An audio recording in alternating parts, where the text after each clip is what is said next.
Hey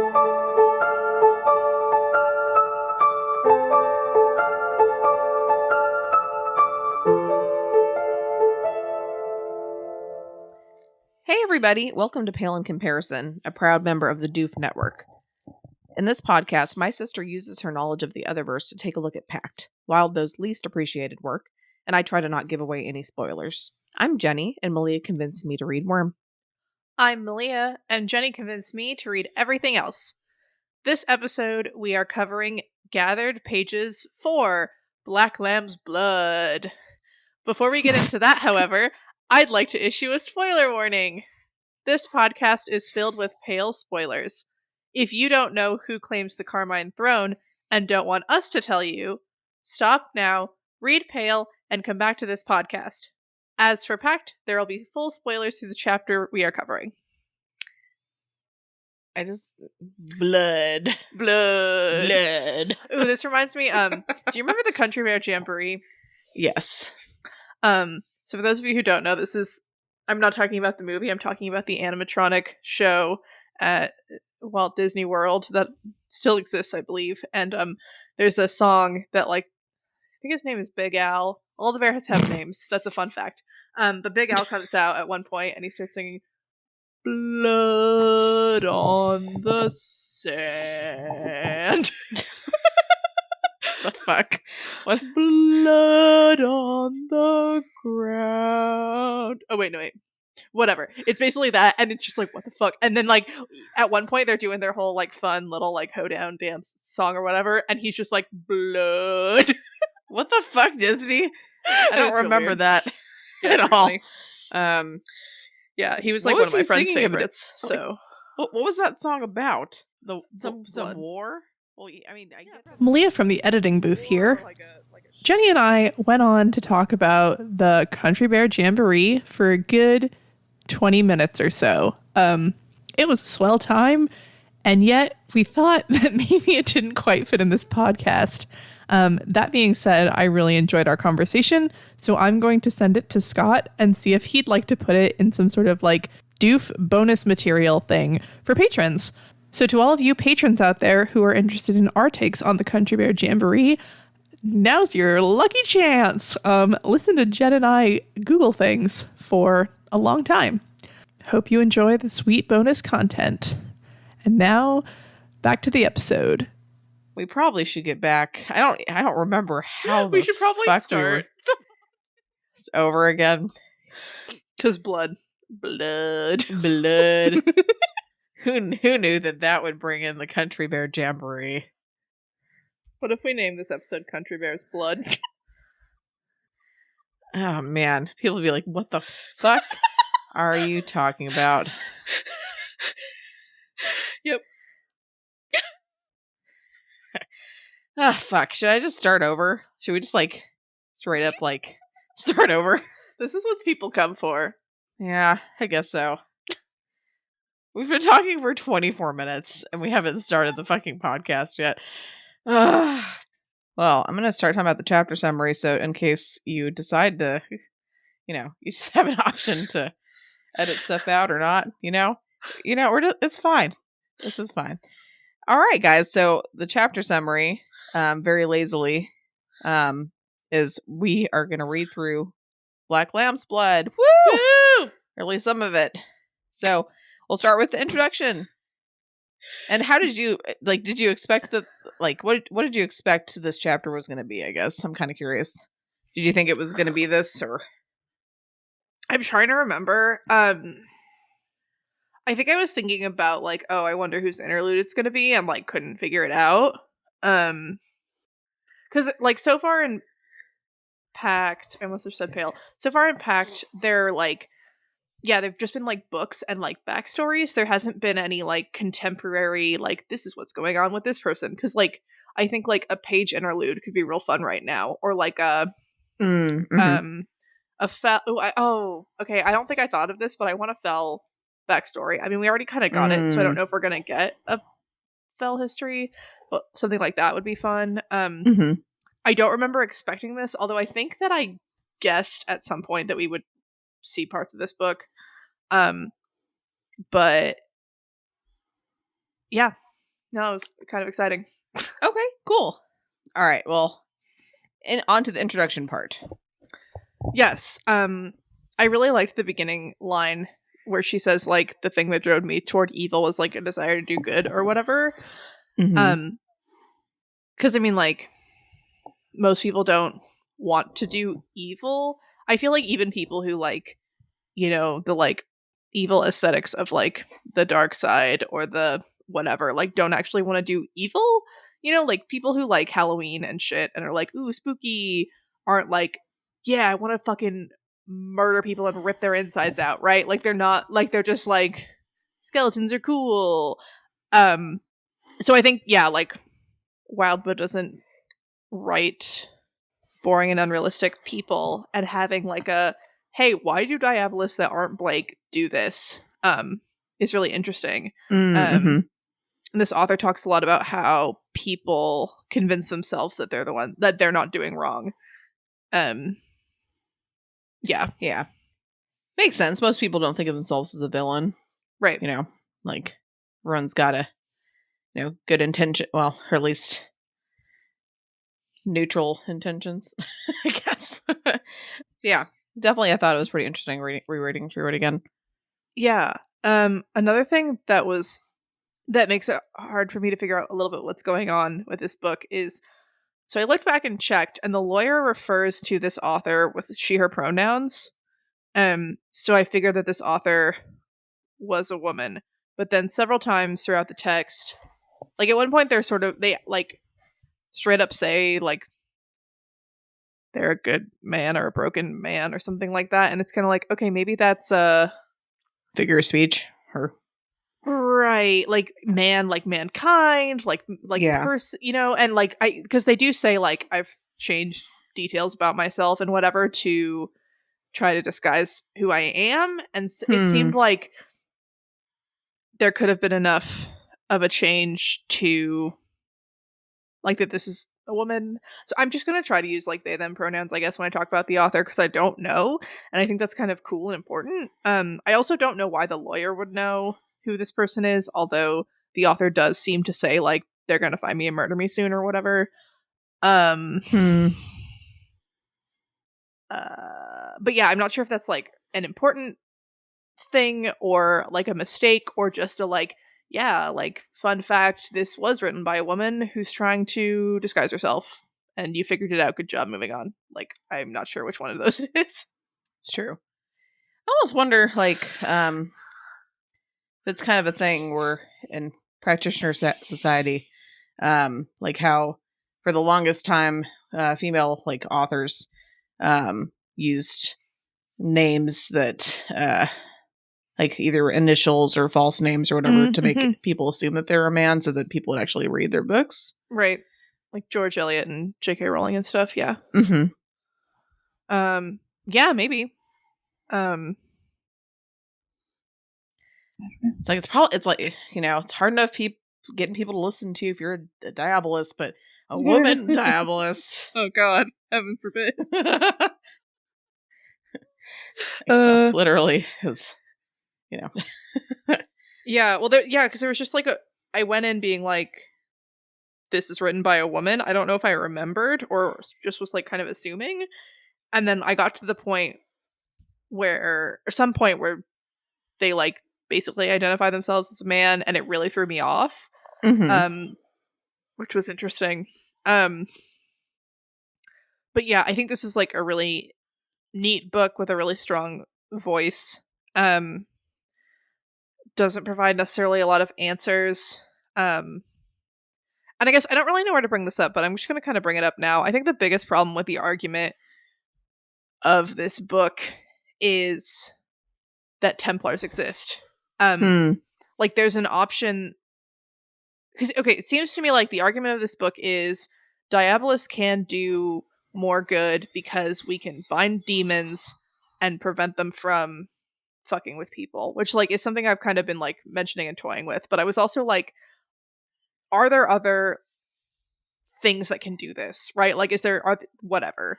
And it's like, there's Templars, but Templars only fight. Like Templars only use violence. And and maybe that's like not as effective and has like collateral damage, but and yeah, just like isn't as effective necessarily. Whereas like making a deal to be like, stay in this circle for possibly the rest of time, like nobody dies that way, but you lowered yourself enough to whatever consort with this thing. Yeah. And then we'll talk about the whole enslavement thing later. That's fascinating and just this book is interesting. Definitely. But I see why Blake, I mean he I think he already mentioned at one point like, oh, the book like has some arguments that like maybe I actually kind of agree with. Yeah. And like the question that the author keeps posing, like, is there a way out? Like, can we actually achieve balance for ourselves? Like, can and do Diabolus pose ultimately like a positive force in the universe? And I was like, these are all really interesting, and I could totally see how Blake is reading this and is like, oh, I think there's a way out, I think there's whatever, and being like, fuck, like, I don't want to believe it, but also tell me. Yeah, no, for sure. It's pretty interesting that like, yeah, Wild was able to come up with like a pretty good piece of propaganda, you know. Mm-hmm. Yeah, I mean, one of the ways it's so effective is that it's not like, this is so great and it's not so bad and everything's fine. It's like, hey, we're shit and the things we do are shit and the things we deal with are shit, but maybe it's necessary. Or yeah, or like we can do it in a way that's gonna be better for everyone eventually or something, but also enslave us, lol. I just, yeah. Yeah. All right, so we're gonna go to discussing chapter 1, The Nest. Yeah. I think the title of this chapter is really interesting. So when I got to chapter 2, I was like, oh, Tower, are these tarot cards? And went back and checked, and I was like, oh no, these aren't tarot cards. But most of them are, except this first one. Unless the Nest is another name for a card that I don't know. But like, this both provokes the image of, you know, like the author's home life, like where the author was raised, where the author grew up. And like also kind of to me, like the like creepy orgy thing. Yeah. Like imagining a bunch of bodies like intertwined in things like, you know, like a nest kind of. I don't know. Like to me, like that felt yeah, like no, that makes sense. Like a good name for this chapter. Yeah. Probably better than creepy orgy party, I guess. But like a little too on the nose. Poetic, yeah. I mean, it was fun. I got each of these chapter titles was kind of a little like, what does this archetype mean? Because Wildbow's so good at that, being both like, oh, like family and like beginnings, and also just like, like, yeah. Wildbow always straddling the line between, you know, strong emotion and just like straight up nausea, you know. Yeah. This got me excited about different types of practitioners, which it always does. For a little bit, I was confused as to whether evangelists are a type of practitioner, but I think it straight up says at one point, like, other practitioners would have called my father an evangelist or a summoner. And so, okay, what I'm kind of operating on is evangelists are types of summoners that summon, like, angelic beings, and Templars like specifically fight demons. And there's probably like a crossover for a lot between those, but you can possibly be an evangelist without specifically going out to fight demons, and you can probably be a Templar and not specifically summon angels. That is what I understand from this chapter. Okay. The other thing is, I know that some people don't like the Dresden Files necessarily, but I really, really love that world. And this whole section, I was just like, haha, Michael. Like the whole thing was just like this is very similar to a concept in the Dresden Files. And it was like, it made it a little more fun to imagine. But this was also like way grosser than anything that happens in the Dresden Files. So I'm not familiar with the Dresden Files, except that I've heard of them, but I'm going to take your word on that, and it is gross. So, yes. Gross. Yeah, I like the books. People have problems with how misogynistic the main character is, and I think there's an argument to be had about how much of that is intentional and how much of it is the author being like, I swear this is intentional, but it's actually like kind of not and you need to stop. Hmm. Yeah. Sometimes it can be hard to tell. Yeah. Elliot and Ruben read the first one and didn't love it. My friend recommends people start with book 3, but it's a whole, there's like 17 books or something ridiculous, so That's a it's fine. books. What is it with, yeah. Well, yeah, there's this community and you. I mean, and me too, I guess, but I feel like I haven't read anything really new besides like Wild Bow stuff in a while, but man, like people love like these big ass serials. Yeah. I actually I think I'm like a book or 2 behind. I intend to keep reading them because I like them, even if they're, I don't know. He's like, the main character's depressed basically because he's been through a lot of shit, and like that's not as fun to read necessarily. But I started reading it when there were like not nearly as many books out, like maybe 7, like just to justify my interesting life choices. Sure. No, nothing wrong with that. And I'm learning about the choirs. This is so, I love the like bare scraps of information Wild Bow is giving me are very nice. I learned about Templars, and now I'm learning a little bit about the choirs, which is fun. It seems like maybe there's 7 choirs, matching the 7 deadly sins is what I would guess. I would guess the first choir is is seen as the strongest, and the 7th seen as the weakest. We know that the 6th choir is the choir of man's evils. Well, that narrows it down. Well, like orgies, you know, kind of like matched, I guess, like things that humans do to each other, as opposed to like, it seems like the 5th choir is like a corruption of nature, because Pause is of the 5th choir and messes with all those animals, and I think at some point in like chapter 4.4, whenever it was, he's described as like feral and whatever. And we go the thing is, we go from like the choir of man's evils to later we talk about the 7th choir, which is like corruption, but which to me very much rings of man's evils, but maybe it's like we're going from like 7 deadly sins status to like creepy manipulation something. I just want lists. I just want like, I mean, like, I guess maybe like clear lists are boring and wouldn't make me think about this as hard because I'd just be like, oh, cool. Okay, moving on. Whereas no, I'm like, give me the information. Well, maybe if Snowdrop's tiny fan keeps up with you, you know, she can come up with a insane I mean, let's be real, she's not gonna have time to do that with all the stuff with Pale. But right. You know. Well, at least not till Pale's done. Maybe, yeah, just at the end, I'll be like, hi, can you come on and actually explain the story to me? And she'll be like, yeah. We're like, thanks. Yeah. I feel it was fun listening to their episode in Pale Reflections. And I was just like, man, I feel like you're so well spoken, and I feel like I'm tripping over my words, and yet somehow I have a podcast. So you just need a microphone and some time. Microphone and some time and and a podcast hoster, I guess. Or whatever. Yeah, and a podcast hoster. Yeah. I mean, that's pretty much all you need, guys. You know, if you want to start your own podcast, just come up with a catchy name. You know, don't steal my facts. I mean, I guess if you want to put facts in, you know, the more facts, the better. But it's a little bit of a dick move to steal my thing, but that's cool. I was going to say, yeah, don't tell anyone how easy it is, because we don't need, we're doing. You know, we don't want our competition. Yeah. Like, this is really easy, guys. We're just literally talking, but don't tell anyone. Shh.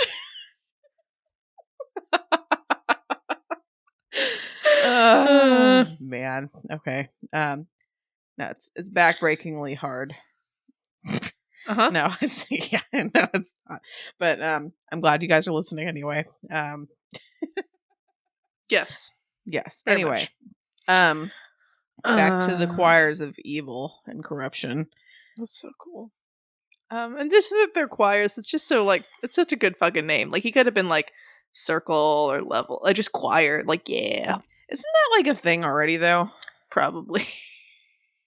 I feel like yeah. Let me see. Google. You have to. I'm not googling it. Let me see here. I don't want to spoil anything. Well, I'm just like doing Wikipedia classification of demon junkety junk stuff. They're either gonna. Do you think a choir of demons is gonna sound good, or is it gonna sound like so good that like your ears like die, or is it gonna just sound like the worst fucking thing you ever heard? Like, what do you think? Well, so the first thing that I thought of was like how like rock and roll is like the devil's music or whatever. So I was like, yeah, like a choir of demons would sound great. But I think that like old like cranky white people like just needed to get over it.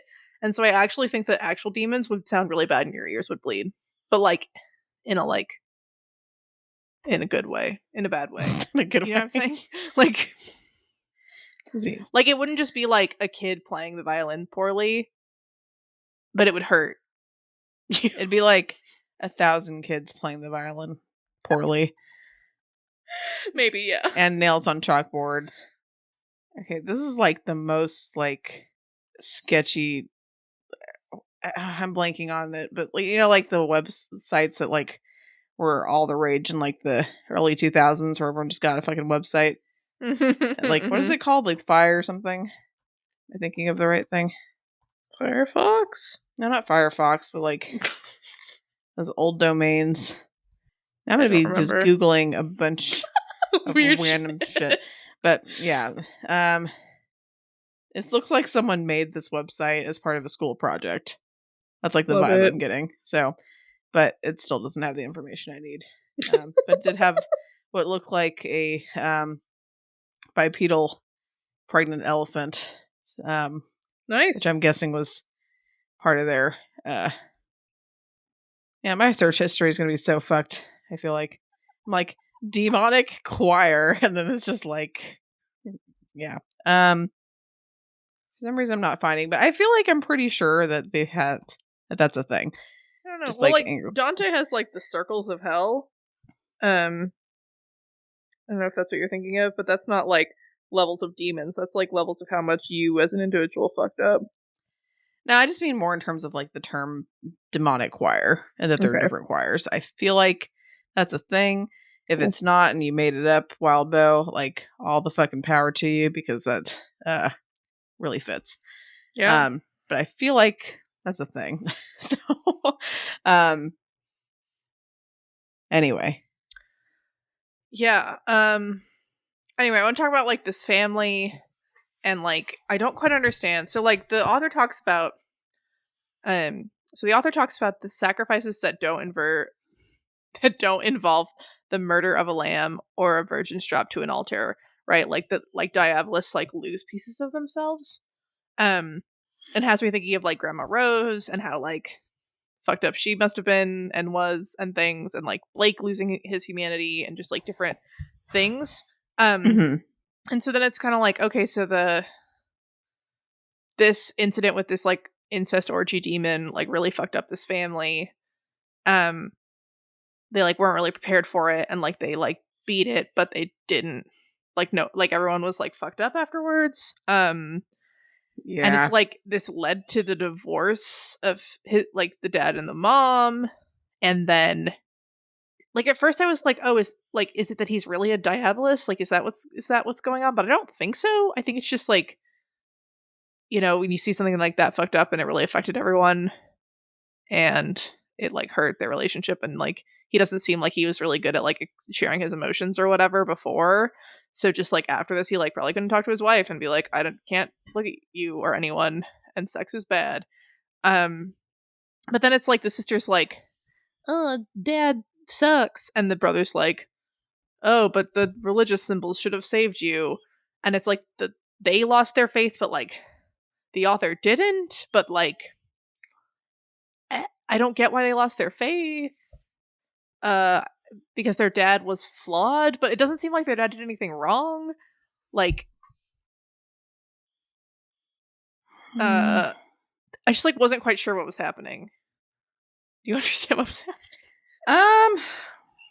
I think that they were basically like, yeah, saying for the dad to have been broken, like, mean that it was like a lot, like, I mean, he didn't believe strongly enough in, what he was doing, and probably didn't like. I mean, his sister called him a charlatan. They probably were like, oh, like, I could see them losing their faith in terms of, the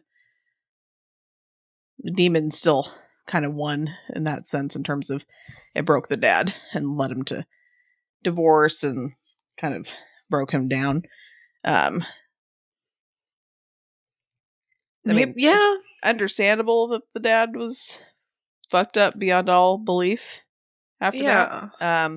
But I mean, he's like the leader of the family. I'm assuming he's like, at the very least, someone that, his kids look up to, and to see him like, broken down like that, especially after probably, their whole life was revolved around like all that. sure. I could see them, being like, well, fuck, like, yeah, really, eloquent way of saying all that, but you know what I'm trying to say. Yeah, it's just a bummer. I don't know. Yeah, I mean, there's not a lot of touchy-feely stuff, I feel like, Yeah. in this section. So, unless you talk about the really disgusting touchy-feely stuff, which... Ew, nope. Yeah, which let's not go there. No. I couldn't help it. I'm sorry. It was really But yeah, bad. it was fucking disgusting. It was disgusting. Yeah, good way to... Like, yeah, I get it, Dad. Like, I get why you were fucked up after that. Totally get it. But yeah, just like kind of talking here that, yeah, it's like learning your parents aren't perfect, right? And as a lot of people look up to their parents, as like, like, you're a grown up, you're doing everything right. I'm gonna be just like you. Know what I'm doing when I get to be an adult, and then when you get to be an adult, you realize, oh fuck, no, no, you don't know what you're doing. Like, no one knows what they're doing. This is the world. This is what, people, our world leaders and everything are really just like basically kids. People that have no idea what they're doing. Yeah. It's great. All right. Let's move on to chapter 2, Tower. Woo! Woo! Ran away from all that stuff for sure. Yeah, although Tower is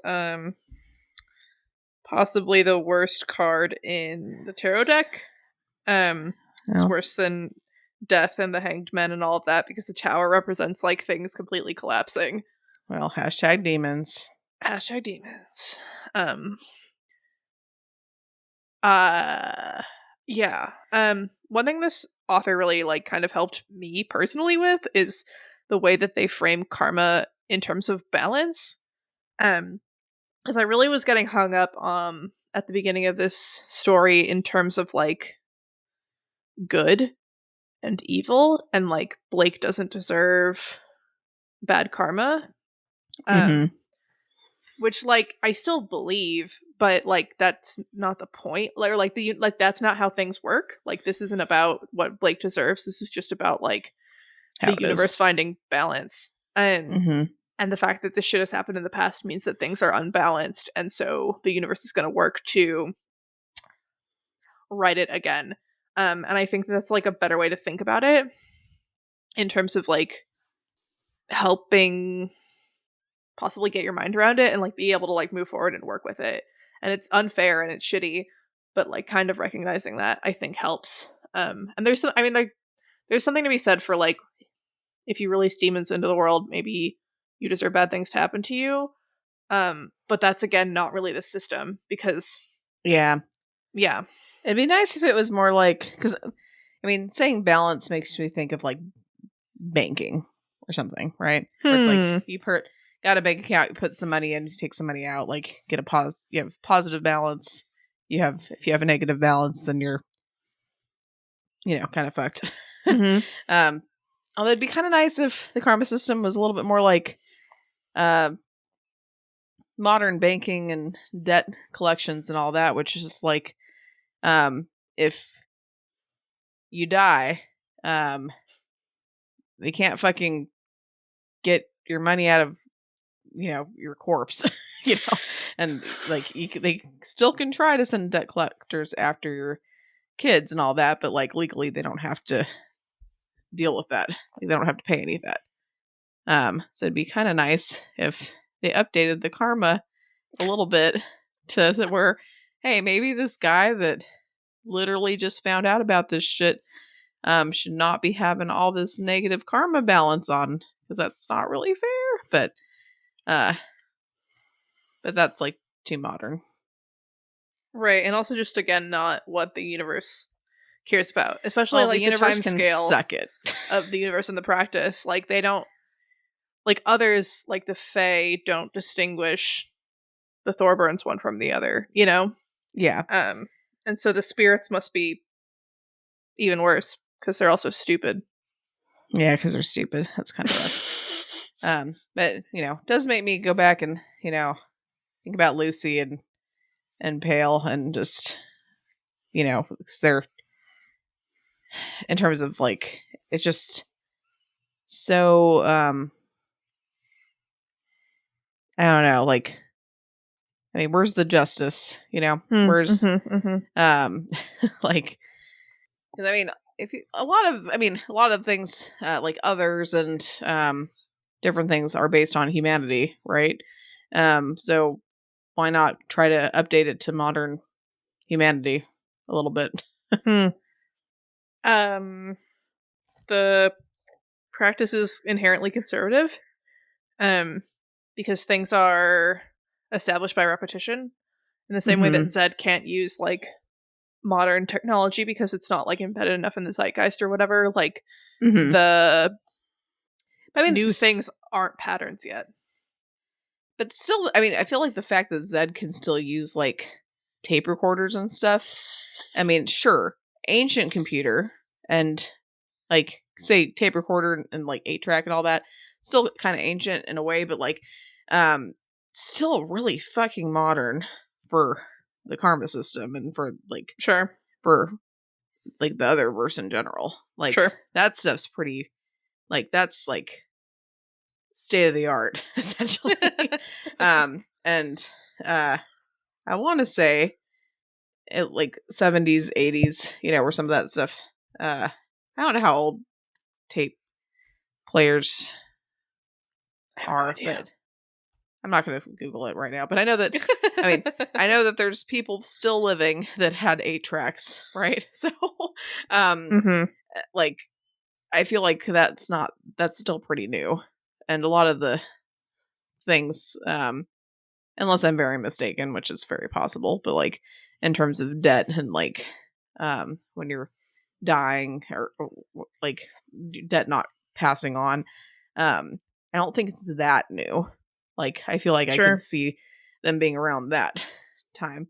I get that that's a different type of practice and stuff compared to the overall Otherverse and karma and everything, but it just seems like if they're able to incorporate some relatively new technology and things, maybe they could still try to make some changes, Right. I think though that when it comes to like balancing the debt and things, that's more written into like the rules.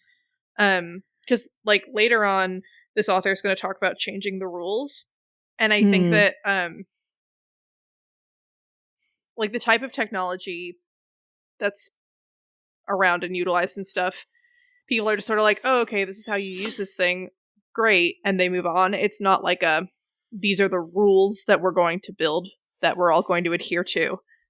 So I think maybe that would be harder to change. That makes sense. as opposed to like a new practice just kind of popping up and making getting your little niche. Right.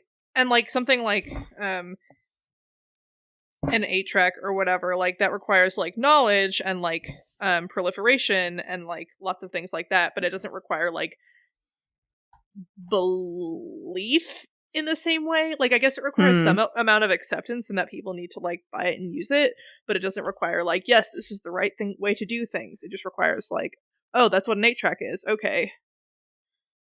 I suppose so.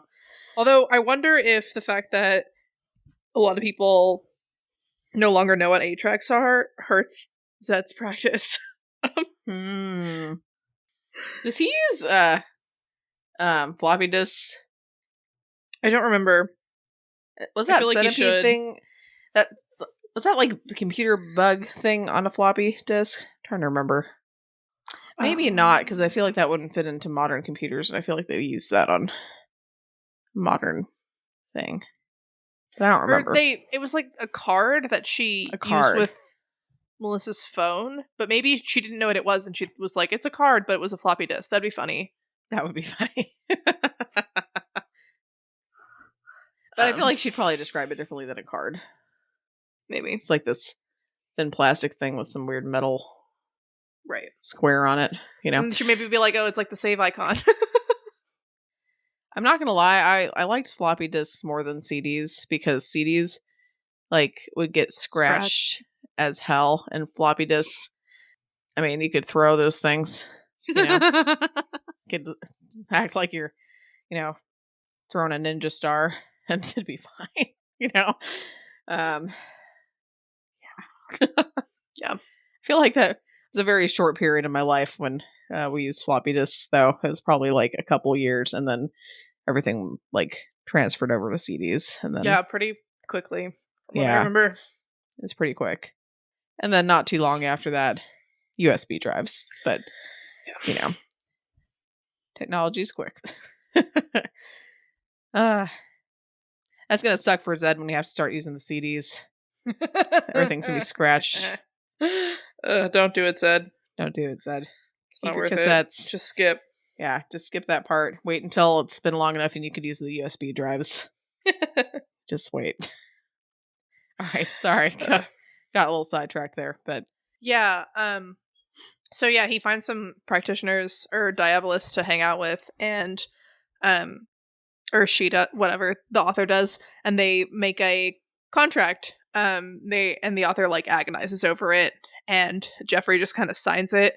And that's sort of funny. It reminds me of like terms and conditions on like computers and just sort of being like, yeah, whatever. And it reminds me of Blake like really agonizing over the contract. But I'm also kind of like, Jeffrey, like, this is important. Like, shouldn't you make sure that, you know, the author didn't like put some shit in there that would fuck you over or whatever? I don't know. I mean, seems like it, but not everyone's a law student. Okay, but they're practitioners. It's like more important. It's like literally more important. I know. I'm just joking. But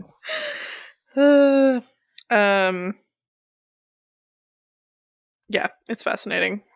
But yeah, and then Jeffrey and Agares or whatever hatch up this scheme to like bring down gods. And then the author's like, we should stop this, and then Lucretia dies and Jeffrey wins, but then Jeffrey gets beaten by some other people and put into like a thing where he can't talk, and they drink tea sometimes now, and like that's a lot. Yeah. I also thought it was really funny, like the name Jeffrey like really fucking stood out to me, and like Lucretia like did a bit too, and I'm just wondering like, because presumably the author changed all these people's names, and I'm wondering if she was just like fucking Jeffrey, and if she was like Lucretia, like you know, my best friend or whatever, and if this is showing some of their like ridiculous sensibilities, or if their names really were like kind of funny like this. I don't know. I would assume it would is something similar, at least. Because Jeffrey, Jeffrey. that's pretty damn, like, basic. Yeah. Also, when I was reading it, I thought for a second that Wildbow named another person Jeremy, and I was gonna lose it. I was like, Wildbow, you have to stop with this name. You Like, can't I'm name gonna hate 3 fucking people and the other was Jeremy. But then it was Jeffrey, and I was like, okay. like this. All right, acceptable. Just like slightly less confusing than it would have been. Oh yeah, and then when the authors kind of going on their little rant or whatever, they mentioned that they have a wooden ring that keeps track of their karma level, and like this reminds me a lot of Avery's friendship bracelet and how it tracks like how she's doing, so she can keep track of herself in the paths and stuff. And like Blake fucking needs this really bad. And I don't think his tattoos are good enough. Because I don't think his tattoos track his karma. But I also don't know. You also could argue, like, at a certain point, like, I guess it's just it doesn't like matter. It's just so bad. It's just like it's gonna be negative forever for him, right? So it's just gonna be like, okay, it's a little less negative now, but still, you're still fucked. But maybe your grandchildren won't be as fucked, you know? Right. If you have grandchildren, which you probably won't because you're gonna die. Well, it's like he needs to learn, or to fulfill the terms of Grandma Rose's contract, he needs to like reduce the debt. Yeah. So even if it's still like shit, it would help to be able to track that. And I guess so. I wonder if there's some sort of like if all of the Thorburns die without heirs, what will the universe do with that karmic debt? Will it pass it to like someone else? Who would they pass it to? You think? I don't know, but like, why do these people continue to have children? Like, well, do you think in terms of Grandma Rose's kids, they didn't know any better. Right. But I mean, but she still had them. She sure did. Yeah, she fucked that up. Well, I just wonder if there's some sort of something that forces them to, in the same way with like, I mean, the Duchamps only have girls or whatever because the practice, whatever. Like, is there something that like requires the Thorburns to have children?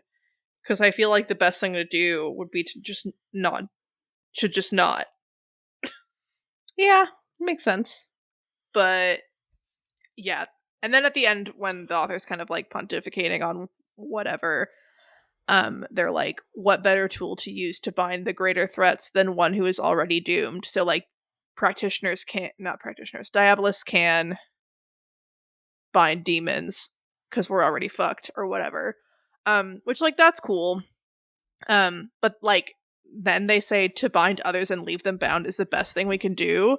And like, we literally just read a chapter, I think this week or maybe last week, with Avery like bargaining to free Lost. Yes. Right? And being like, it's really shitty that you just like left them in your fucking storage room. And all of us being like, yeah, it is really shitty that you just left them in your fucking storage room. And like, the fact that this says others and not demons like really stands out to me here and makes me upset as a pale reader, because like, to bind demons and just fucking leave them might be the best thing, but not this uniform. I don't know. It's hard. Yeah, I mean, I'm assuming, look at the others that Blake has dealt with, right? And they probably act a certain way because, his karma and all that, right? So if you're a diabolist and you're assuming, I'm assuming they're probably dealing with demons a little more often than Blake has, and they have that stink like on them. They probably aren't going to meet super nice, friendly others, right? So I'm thinking that in terms of their interactions with others, maybe they're just thinking, oh, like, if they're all kind of crappy, even if they're not as bad as demons, we do need to just leave them bound to protect everybody else. Yeah. I guess then they're also like, and we should be enslaved, which, like, I guess that's the hint. Or that's a hint. That, like, it's maybe not as bad to be like, you should enslave people when you're like, you should also enslave me.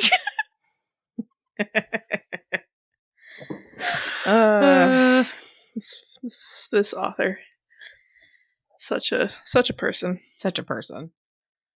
Chapter 5, Swords. Yeah, in tarot, swords are like violence and stuff, and masculine and phallic. There's a whole suit that is the suit of swords. The first sentence or the first paragraph or something mentions the loss of their family. And at first I thought this was talking to like the beginning when they like left, but I don't think so. I think this person maybe like got married and had kids or something, because there's a couple chapters we hadn't seen, and this was pretty like chronological, it seemed. And it's like, yeah, and I like got really like sad and depressed, and then they started like doing the Inquisition where they tried to like find all the Diabolists, and I feel like, you know, yeah, that's sad. You're saying like, okay, so you're saying like the loss of this author's immediate family, like they had like a spouse and kids, and they died, or that's kind of what I'm guessing. Okay, gotcha. Which sucks. Yeah. The way you said that at first, I was like, wow, you're saying that like their other family members got married, and you're saying that that's the loss of their family. No, sorry.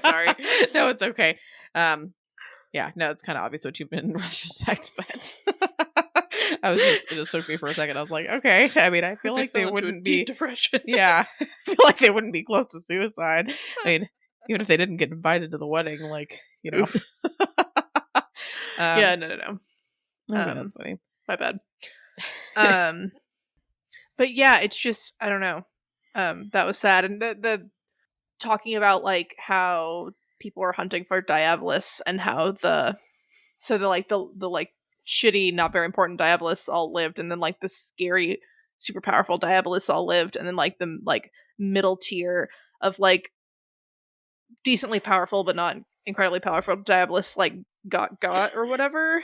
And I'm curious as to like who, like, I don't think Grandma Rose is among the like top echelon of Diabolists, but I don't think she was shit. And so I'm wondering if like, because the young lawyer said that Grandma would have had this book in her library if she had lived to see it published. Although like it seemed like it was describing events that happened a bit longer ago, but I kind of think that like okay, I just had a thought. Okay, sorry. I'm kind of wondering if this was published really recently, and if Grandma Rose died in the purge or whatever of these Diabolists, and or if this is fucking Grandma Rose who wrote this shit. But she didn't lose her family. I don't know, man. They didn't say it wasn't Grandma Rose. Didn't they say that the author was like a good friend or like of Grandma Rose? Yeah. And I guess you could say she's a friend to herself, but I feel like it's probably not what they meant. It's probably not Grandma Rose. But it's just interesting being like, oh, this happened recently, and I don't know. And then this author goes on and is like, here are my solutions. Chapter 6, the last chapter. Yeah. Well, it kind of like crosses over between both of them. Oh, okay. Because it's like, we must sacrifice, and like Diabolists aren't gonna fucking do it. Like, we're not gonna agree to do it, but we gotta do it. And so they're like, so here are some like possible solutions that don't require the cooperation of all parties. And I was like, easy, Taylor. Yeah. And then so it seems like, so the options laid out by this author are to turn on our own and like hunt down other Diabolists and kill each other. Yeah. To sell the means to protect yourself from demons to like witch hunters and Templars and shit, which is like betrayal in the eyes of this author, or to be enslaved. Like, all right, that's which is an option. I am confused by this option. It seems like the author is saying that we need to like amend the laws to make this enslavement possible, right? Because it seems like Diabolists are just gonna like fight back and like get really big scary demons. And so to make this enslavement actually effective, it would need to be like changing like the seal question mark. Like I'm like, wait, does everything in the whole otherverse always come back to the seal of Solomon? I thought that was just pale. Um or is there like some other like set of rules and laws that like need to be changed? But it's kind of like, okay, so we're gonna enslave Diabolists and force them to just capture all the demons and whatever. I don't see a bunch of demons making a bunch of deals with Diabolists if they know that they're the deal slaves. is just come into this little bubble and stay there forever. I just like don't see how this is supposed to work, right? And if it's like, okay, so if we can change the rules of the universe so that if you ever work with a demon, you become enslaved, like that'll really disincentivize working with demons, which is, I guess, a priority, but also then we're just left with like Templars as the option for dealing with them, which like seems like there were problems with that. So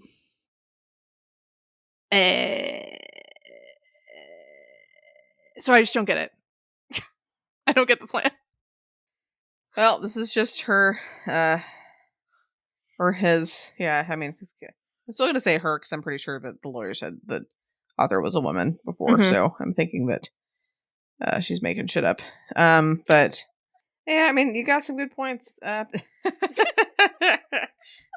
you. Yeah. I feel like this author is still not in a great spot. Place, yeah. You know, basically committing suicide by writing that chapter, essentially. Right. But yeah, I feel like I was gonna say it's a nice thought, but you know, isn't it a nice thought? Yeah, not really a nice thought, but I guess very sacrificial. Kind of goes back to the title, I suppose, of the book. Right. I mean, I really, really love how the author like draws out the title, because I didn't think about it really until they were like, I'm the black sheep of my family, and also like sacrifice, and like maybe sacrifice us, lol. And I like, my whole thing is like, if the universe really wants balance, right? Because that's the thing, like if you have really good karma, you're gonna get fucked up. Like at some point I remember it saying like if you accrue a whole bunch of good karma, like people will come and like abstract it from you or something. Like that will also balance out eventually. And so like I think that like just putting all the demons in bubbles, like the universe will make more demons, or will like, because like these are like incarnations of human construct and shittiness and different things a lot of the time. And I think if there's just like, oh, here's a bunch of or like all the angels will somehow be fucked or something, like it's not like gonna work. Yeah, it's not like a fix all. Right, because the author even acknowledges like, oh, if you like fucking murder all of us, like this information will come back, like it will survive or whatever. And I think that's like part of the balance. I think that like there's possibly a path to incrementally making things better and like mitigating things and like whatever, but also if like the universe is designed to quote unquote balance itself, like if you want like really good shit, you're gonna have to have demons, and like that sucks. I don't know how to change that. Yeah, I keep trying to think of like, because like even if they are all enslaved, I think I'm just like, it definitely doesn't really help the karma problem. Because there's still going to be, well, we'll just have to see if Blake decides to become a Diabolist slave. And just like to who? Like, do you just walk up to some random practitioner and be like, "Hi, I'm your slave now"? I mean, I like Conquest would be like, "Fuck yeah, you are." Yeah, I mean, there you go. He already started as a slave, I guess. Do Poor you think Rose. is this foreshadowing that Blake's gonna be like, all right, Conquest? No. Yeah.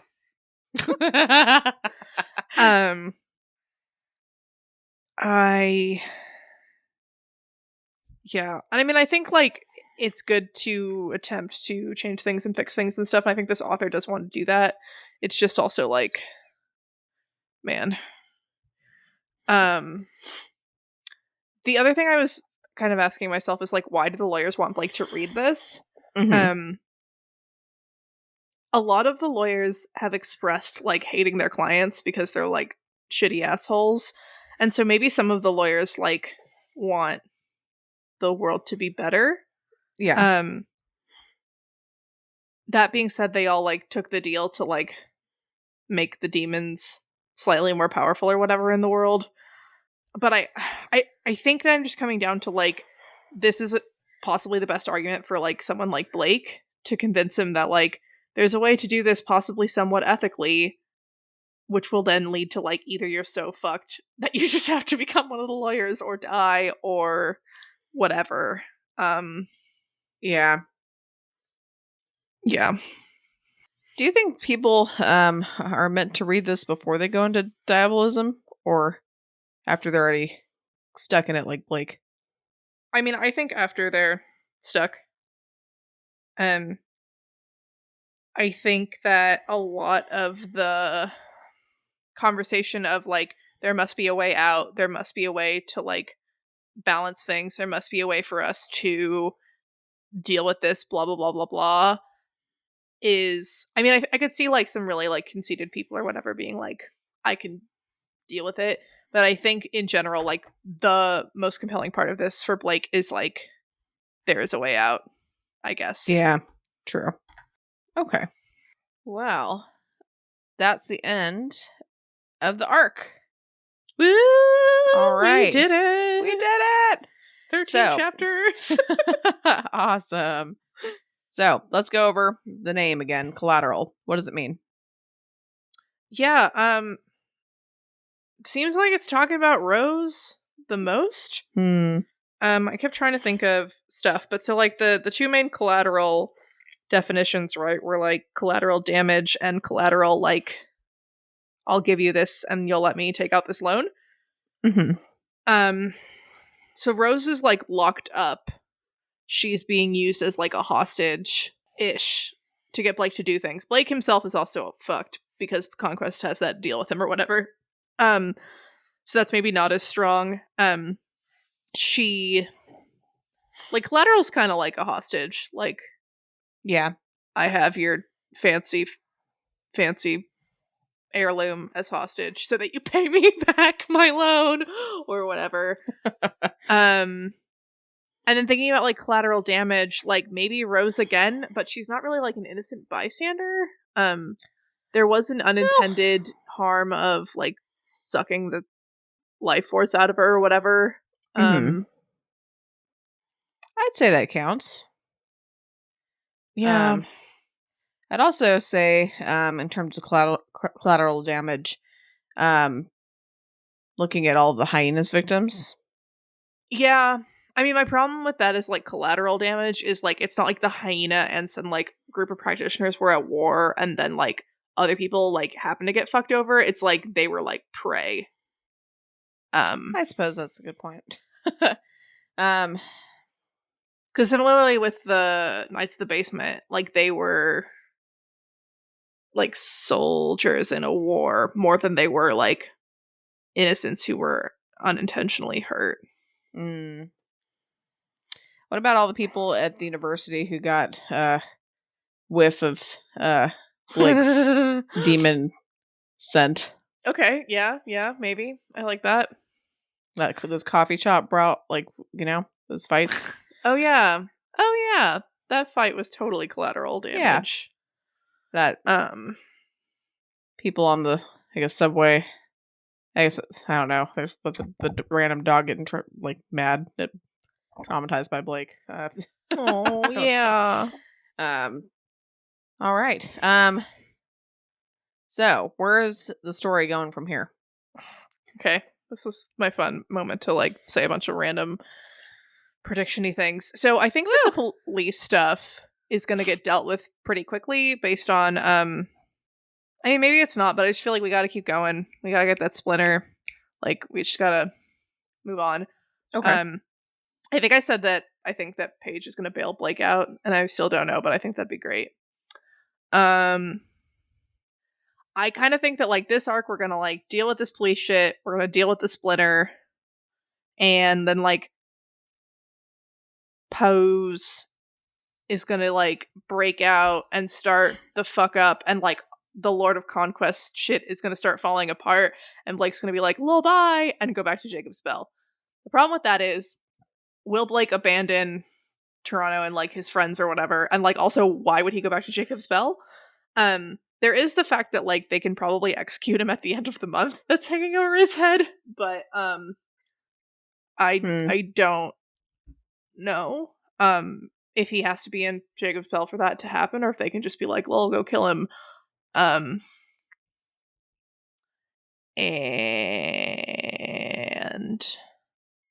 I also feel like Jeremy's kind of a loose thread, and that we have to, like, deal with him. There's also, like, the astrologer who had the hots for him, whatever her name was. Anyway, I think we'll probably see some more of, like, Tiffany and What's Her Nuts and What's Her Nuts? Yeah, my friend said that the other day, and I forgot how fun it was to say. That's kind of funny. Alexis, yeah. Let's see. And then you also mentioned Maggie, I think, in your notes. Oh, yeah, I was trying to think of reasons that he could go back to Jacob's Bell, and I was like, maybe Maggie's going to be like, Blake, I need your help. But, like, will she? I don't. Who knows? I don't know. I don't know. We'll find out. We'll find out. All right. We did a little bit of comparing to Pale in this in terms of the karma system. And then you're saying something with Avery, I think. I'm trying to remember what that was. Oh, her bracelet? Ah, yes. In terms of, like, a protective indicator thing. Indicator thing. What do you think that Blake would, if Blake ended up doing an indicator, or if he, if he ends up trying to make an indicator, for karma, what do you think it'll look like in comparison to, the Kenneteers, indicators for, people spying on him? Oh, I mean, the thing is, I think his tattoos would be really good ones. I just don't know if they can do that now. I'm not sure, like, will he get an additional tattoo to be like, this is the karma meter, or what? I can see Blake, though, wearing, like, he has that locket that, like, digs into his skin constantly or whatever, and I could see him wearing, like, a bracelet, or a necklace or something. Yeah, I guess part of the problem is, that his karma is, like, so shit that it'd be, like, really fucked up. But maybe he can, like set it to a certain scale where, like, its average is, like, really, really bad, but maybe not, like maybe, like, his starting karma point is just, like, this thing looks normal, and we can go from there. It's true. All right, let's go to your bold and specific prediction besides the other predictions that you were talking about. Yeah, to try to get a bold and specific one. Again, I'm not very confident in this, but whatever. So given the fact that this book may have been published very recently, I think that there's a chance that the author is still alive and that Blake will meet them in this book. So that's my prediction. Fantastic prediction. Very cool. Oh, wait. I also remember we have to go do that random fucking errand over the 2 days where he watches a thing. The lawyers were like, next time you need us, you have to go do this thing. We have to do that. I don't know when, but we have to do that at some point. Okay. Any idea how much you think the errand's going to be? Babysitting a demon. Maybe it's protecting the author of the Black Lamb's blood. That'd be funny. There you go. That would tie in very well. Yeah. And also just to ask, because I don't remember if this was the last chapter end, but I think so a couple people liked it when I asked this to you because I thought it was kind of interesting. So I'm going to try to keep this a recurring question every now and then. But what do you think Blake is going to look like at the end of the story? Oh, God. Well, he's going to get a karma indicator tattoo, right? That's a possible thought. Okay. I feel like it's going to be like a thermometer on his like ankle. That would be it's hilarious. It's going to like get more red or less red. Is the more red for good karma or for bad karma? Bad karma. Mm. And then his hair is going to be real gross. It's going to be like really matted and stuff because he won't have been able to like wash it or take care of it. Okay. He's going to be really skinny because he never eats. Yeah. Ripped clothes. Clothes just kind of looking like crud. I'll have some random bracelets and shit. With a super cool thermometer tattoo. On his ankle. On his ankle. Yeah. Is it going to match the aesthetics of the bird one? I don't know how it would, but... Not even a little bit. Not even a little bit. Okay. Is it going to be like... It'll be on the inside ankle so he can kind of like... Up one of his ankles so he can kind of look down, you know? Okay. See it.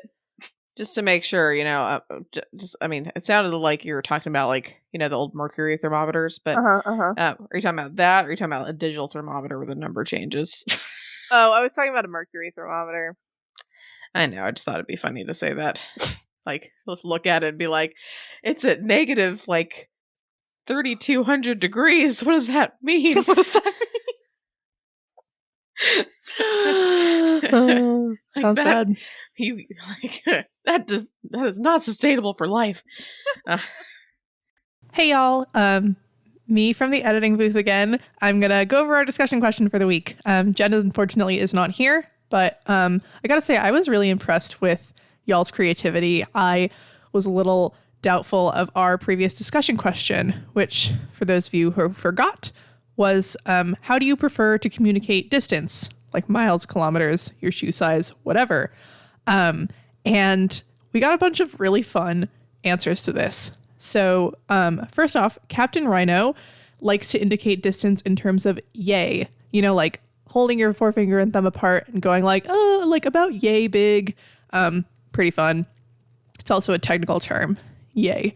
They also plug the tech news website, The Register, which maintains an online converter for turning like mainstream, whatever, normal units into really hilarious ones. Linguini, unboiled at sea level, is 0.14 meters. There's double-decker buses, brontosauruses, British TV personality Richard Osman. There's also the Devon Fatberg, which is a congealed mass of oil, fat, wet wipes, and other nasties excavated from sewers beneath the seaside town of Sidmouth, which, ew, thank you for that mental image, Captain Rhino. Beleg Tall wants to shout out the Smoot, which comes from a pledge of MIT, Oliver R. Smoot Jr., who was rolled head over heels the entire length of the Harvard Bridge, which links Boston and Cambridge. And so every 10 Smoots, they painted marks on the bridge, and it was found to be exactly 364.4 Smoots plus an ear. And apparently successive pledge classes of Lambda Chi Alpha continue to repaint the markings, which, you know, why not? Mr. Catfish is very into vague counting nouns having definitive upper and lower bounds. So a couple of these, Oh, no, I've limited myself. So a couple of these include a couple, which is between 2 and 5. Some, which is between 3 and 8. Several is 7 exactly. A bunch is between 25 and 99. A boatload is between 120 to 180. Or, I'm sorry, 120 to 1800. There we go. And I think that might have been 5, which means that I have to stop or I will have disappointed Mr. Catfish.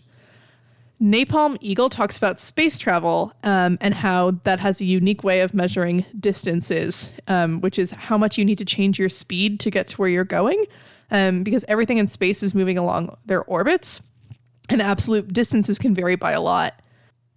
So they use something called delta V, which helps them navigate the solar system, and they include a link to a map. And I don't know anything about astronomy, and so I'm a little confused, but basically you trace a path from where you are to where you're going, and you add up a whole bunch of numbers, and that helps. So if you want to understand more about what Napalm Eagle is trying to teach me about, you should go to our Reddit thread because it sounds pretty cool. But my law school brain is a little bit tired to try to transmit this information to y'all.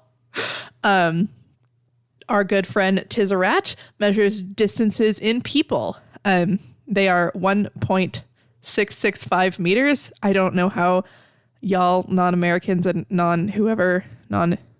what are we, imperial, whatever we are, measures fucking function, because what the fuck does that mean? But they know that 3 of them is almost exactly 5 meters tall. But then they say their friend is 5 feet tall, which is a very easy standard comparison. And I don't know, man. I guess Tizarat just likes to like lie down and line up against things. Beleg Tall shouts out that Tizarat could say that they're 5/3 meters tall, or 5/3 meters tall. I don't know. Math is something I haven't dealt with in a really long time. Yeah, so unless I missed some, in which case I apologize, those were our answers to our discussion question for this last week. And that was really fun, y'all. I learned a lot and got to think of a lot of like fun ways for how people can view the world and interact with it. So Jenny's, I guess, officially on maternity leave from this podcast, so wish her well. Hopefully she'll keep posting the Reddit episodes for a little bit. She has not yet had the baby, but like any freaking day now. It's going to be great. And I'm really excited to be even antier than I have been up to this point. Okay, great. Now on to this week's discussion question. So yeah, discussion question for this week. We were thinking about, or I was thinking about how, Black Lamb's Blood is a really interesting title. And it went from just like, ew, that's scary and gross to like, oh, okay, this is exactly why this author thought of this. So I want to know, what would be the title of your autobiography, and why? I don't have one for me, but first thing that comes to mind, I don't remember if you came up with this or if I came up with this. For Mom? For our mom. Was that you? I think it might have been me. I think it was you. And we're just not going to give any context because, I guess I feel like the title does enough. But Malia, go ahead and tell them your autobiography for Mom. Yeah, I wanted to write a memoir, and it would be monkey bread, frozen peas, and Xerox machines. Things I've set on fire. Yes. Yes. All true. All true. And there's still a plethora of other things in that list. And just to make sure, not purposefully. These are not. Oh yeah, no, she's yeah. No, not purposefully. Yeah. How do you say Xerox machine? There wasn't actually flames either, but I was smoking. I feel like that's pretty like, that's close enough. And frozen peas is still kind of impressive. There's a lot of things kind of impressive about our mom in general. As most of you know, yeah. Yeah, I feel like people are bigger fans of her than us, which, fair enough. It's fair. It's fair. She's pretty cool.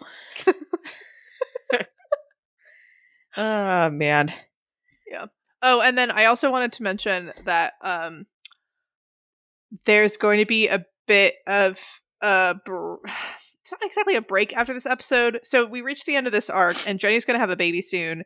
So there is a chance, maybe, not a huge chance, but there's a chance that we will record another episode next week. But I'm going to place some other episodes in the feed, even if we do manage to record that episode somehow. Yeah, it's going to be, it's a little unlikely, guys. It's pretty unlikely, but we'll see. So regardless, the things that are going to come up in the next month or so are going to be some fun bonus content that Jenny Mom and I all recorded together that I get to have fun editing. And I'm probably also going to put this is the Doof plug for the week. Y'all should all listen to the Doofcast that just came out.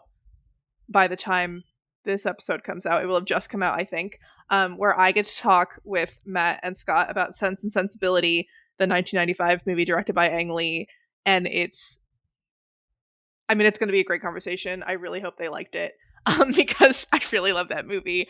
I was thinking of ways to fill this podcast feed, and also I've been listening to a lot of the Doofcast back catalog. I super recommend it, even if you don't know about what they're like watching. It's really fun to listen to their conversations, and I was like, how can I bully myself onto the Doofcast and get them to talk about this movie and have something to post when Jenny's gone? And I was like, bam, trifecta. Yeah. So turns out she didn't have to do much bullying. She pretty much just asked, and they were like, yeah, that's cool. So thanks, Matt and Scott.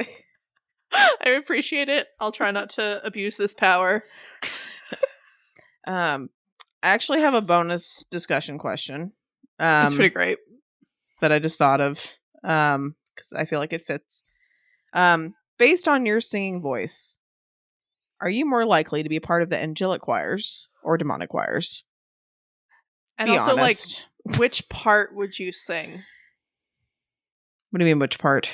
Like soprano, alto, tenor, bass. And you also can rate it, like, if we're saying the first choir is like the most evil, I guess, and the seventh is like the least evil, feel free to rate it on that too, based on like how good or bad, you know. We'll say angelic first choir is like the best, most good, and then seventh is the least good. I would assume there are 12 angelic choirs because yeah, that makes more sense. Well, you know what I mean. Like, but yes. I was just yeah. So 12 angelic choirs we're going with, and then 7 demonic choirs. So yeah, love to hear what you think. And I mean, feel free to throw any hilarious singing stories in there, whether it's based on you or any cringy moments. You know, those are always fun to read about. Anyway, thanks for listening, everyone. If you enjoyed this this episode and you'd like to help support the podcast, please subscribe, share it with your friends, and leave a rating and review. To support our podcast, go to patreon.com/doofmedia. If you'd like to support Wildbow as he continues to write fantastic stories, go to patreon.com/wildbow. You can follow the pod on Twitter at Pale Comparison, or send us an email at paleincomparisonpod@gmail.com.